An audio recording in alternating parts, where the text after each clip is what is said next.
কাছাড়ে কাটিগড়া সমষ্টির অন্তর্গত গুমরা, জালালপুর, নাতানপুর, রংপুর, নিশ্চিন্তপুর অঞ্চলে গত রাতের ঝড় বৃষ্টিতে মানুষের ঘর দরজা তছনছ করে দিয়েছে।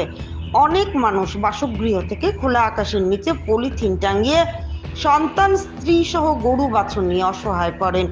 অন্যদিকে শিলচর লোকসভা আসনে নির্বাচনীয় প্রচারে গৃহমন্ত্রী অমিত শাহ, তার মধ্যে ঝড় তুফানে শহরাঞ্চল জলমগ্ন হয়ে পড়ে।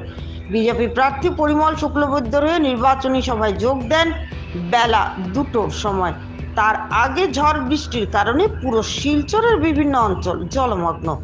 অমিত শাহ আজকে রোড শোতে বৃষ্টির জন্য গোলমাল হয়ে যায়।